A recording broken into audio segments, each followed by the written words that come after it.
Hey everyone, and welcome to A Moose Morning. I'm Kristen, and this is Tequila. Today we are going to be talking about depression.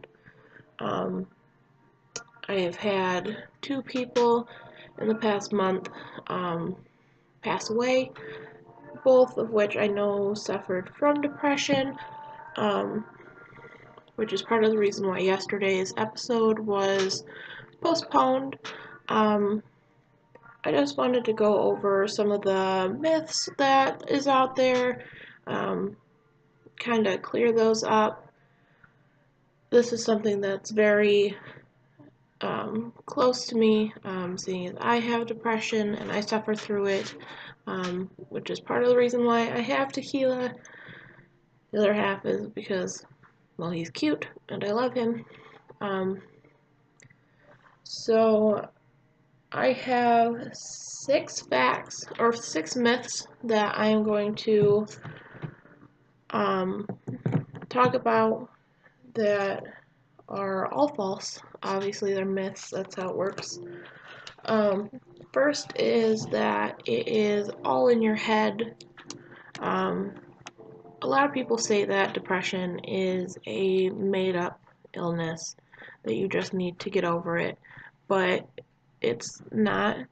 I can personally tell you that it's not fake. Depression is a real medical condition, which can affect you in many ways, like aches and pains, sleeping too much or too little, meaning that if you get more than, I believe it's 10 hours, or less than that, between 8 and 10 is like your good spot. If you get more or less than that, then it's a sign of depression. Or a lack of energy or enthusiasm, which is one of the like tall tale signs. You just kind of want to lay there all day, you don't want to get out of bed, and stuff like that. The second one is that depression only affects women. Just because men don't talk about it, it doesn't mean that it doesn't happen. In fact, men are 4 times more likely to have depression and commit suicide, according to the foundation, the American Foundation of Suicide Prevention. White men over the age of 45 are most vulnerable. Approximately 6 million American men go through depression each year, and I know a couple guys who have depression, and they were the same way, like they had the same things as me, but they didn't want to talk about it with anyone, and things with them did not end on a positive note, in terms of their mental health and how they pushed everyone away. So that I know can be hard, but you got to talk about it. The next one is that depression is a sign of weakness. This illness, this mental condition, it can affect anyone, regardless of mental or physical strength. It's something that can happen to anyone, literally. Abraham Lincoln had depression. He's known for having depression, or it's known about him. And he was never called weak. In fact, he went on to do many, many, many things that would prove the exact opposite. Okay, and then the next one is talking about it makes it worse. Talking can't make it worse, but keeping silent can. For most people, it's hard to talk about because you don't want to appear like you don't have everything all together, that you are slightly out of it, especially when all your friends are like super happy and you have no reason to be depressed. I know that from my own experience that's how it goes. My friends will be super happy and I'll just be sitting there, melancholy and not wanting to talk to anyone. But if I would have known that talking about it was okay, I probably would have ended up different. You should never, ever ignore the signs in a loved one, friends, or coworkers. Talking to them could be, the difference between life and death. Because a lot of people who suffer with depression also have suicidal thoughts, and that's not good. The next one is that medication will change who you are, and you will have to be on it forever. Now, this one I know is not true because I was on antidepressants for a very long time. I am no longer on them. Cat is trying to get in the bathroom. He's down there playing down there in that corner right there. It's actually Quentin, but antidepressants, let's say that correctly, are safe and effective. Taking meds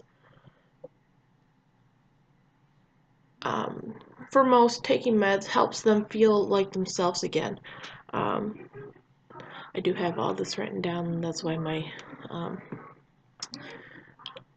talking is a little off because I'm trying to read. Antidepressants are not the same as painkillers or sedatives. Those do affect you and keep you physically calm. They're also very different from antipsychotics. They don't typically make people feel medicated. You usually don't feel it, you just feel better. They do correct the brain chemistry that is off. They help you feel more like yourself. As long as you talk to your doctor and you don't feel depressed anymore, as long as it's okay with your doctor, you're able to get off them. They'll wean you off of them if you're on a higher dose, or they'll just suggest that you cut them out completely. But again, you have to talk to your doctor before you do that, otherwise you could end up getting worse, or your doctor will think you're on this medicine and he'll keep asking about it, and then you won't have it, and so on and so forth. The sixth one, and I do believe it's the last one, yes.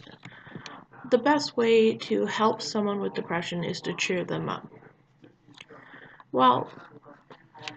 Well-meaning people often tell the affected to just cheer up, to get over it, to snap out of it.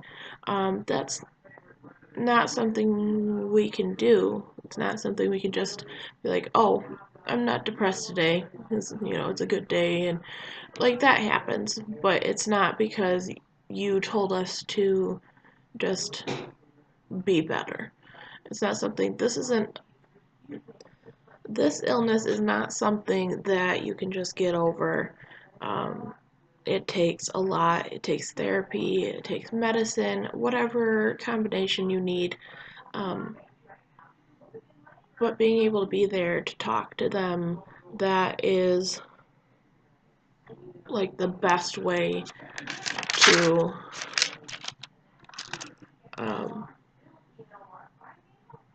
help someone. But the best way, and I can't stress this enough, is through screening and treatment. You can be screened for depression at your doctor's office. You can do during an intake appointment with a counselor. or there's a crisis hotline that works all across America, which I will be putting a link to in the description. I will be putting a link to their website. They do have the phone number on there, but it also has resources for everyone, from getting help to giving it. So I will put a link to that. So don't let another day go by without getting help. If you have depression or you think you have depression, talk to your doctor or call this crisis hotline. I know that talking about it is scary, but it's something that you need to do to stay healthy. That is the end of my episode today. Remember to like and follow A Moose Morning on Facebook. Hit the like button for this video. Comment on any other topics or anything that you want to talk about. And remember that you are loved and needed. You are somebody's reason to smile, so don't do anything to make somebody's day a little less happy than it could be.